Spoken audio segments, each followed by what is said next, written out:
Everything can be taken from a man but one thing, the last of the human freedoms, to choose one's attitude in any given set of circumstances, to choose one's own way.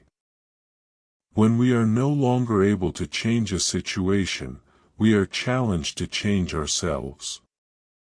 Those who have a why to live can bear with almost any how. Don't aim at success. The more you aim at it and make it a target, the more you are going to miss it. For success, like happiness, cannot be pursued, it must ensue, and it only does so as the unintended side effect of one's personal dedication to a cause greater than oneself or as the byproduct of one's surrender to a person other than oneself. Happiness must happen, and the same holds for success. You have to let it happen by not caring about it. I want you to listen to what your conscience commands you to do and go on to carry it out to the best of your knowledge. Then you will live to see that in the long run, I say, success will follow you precisely because you had forgotten to think about it. But there was no need to be ashamed of tears, for tears bore witness that a man had the greatest of courage, the courage to suffer. An abnormal reaction to an abnormal situation is normal behavior. In some ways suffering ceases to be suffering at the moment it finds a meaning, such as the meaning of a sacrifice. So live as if you were living already for the second time and as if you had acted the first time as wrongly as you are about to act now. No man should judge unless he asks himself in absolute honesty whether in a similar situation he might not have done the same. What is to give light must endure burning. Life is never made unbearable by circumstances, but only by lack of meaning and purpose. Between stimulus and response there is a space. In that space is our power to choose our response. In our response lies our growth and our freedom. I do not forget any good deed done to me, and I do not carry a grudge for a bad one. My simple example for this is, let's say we are going to office every day morning and there's a huge heavy traffic. What we do on the day one, we honk, we yell at the people, we try to overtake, we do all sorts of nuisance or efforts to go out of the traffic. But on the day 2, 3, when we realize that things are not happening, then what we do on the day 4th, we change the time to go to office. We go early or a bit late when the traffic is low, or we try to take a different route or a different mode of transportation. So that's what the bottom line is. When the situation cannot be changed, it's better to change yourself. That's what everybody, all the great leaders have said the same thing. First, change has to begin from within, right? This is one more gem quote.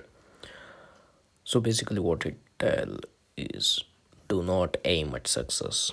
For example, if you look at any big businesses or businessmen, they have not made the money trying to make the money.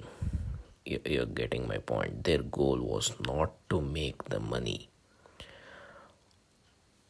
Their goal was to solve a bigger problem, and the side effect of that, the solution which they have provided to millions, is the money.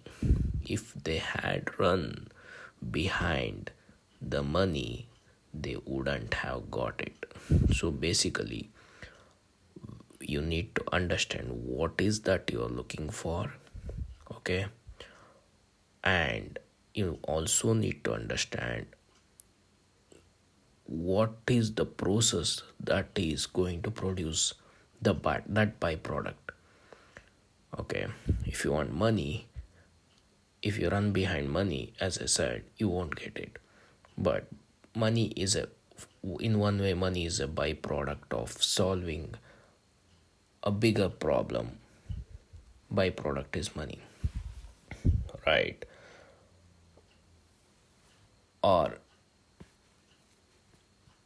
for example, if you are a great player or an athlete, doesn't aim to win this much runs or goals in a tournament. That is the byproduct of the effort they put in their game. It means they put heart and soul in the game. That will result in the goals, right? If they go with the sole intention of making goals, they would not do that. They cannot achieve that. Hope I am able to give some sort of sense, you know.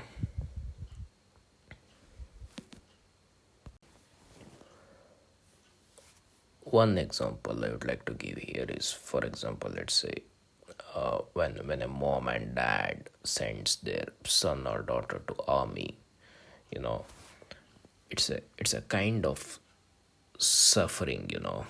You got to you're gonna miss them, and they won't be available when you need. You can't see them often, or they can't be a part of your happy moment.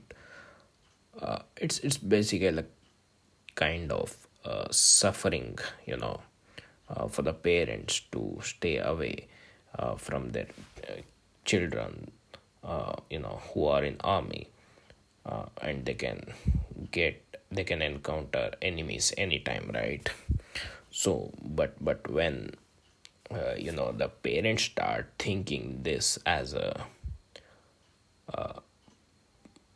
service that their children doing to the nation, then entire situation get turned around, you know. That suffering will become a sacrifice. Then they think they are sacrificing their you know, personal thing to the nation for the bigger cause. So that is when we realize you know, the meaning of the suffering. You know, we find the meaning, then that will turn into a sacrifice. It's no more a suffering.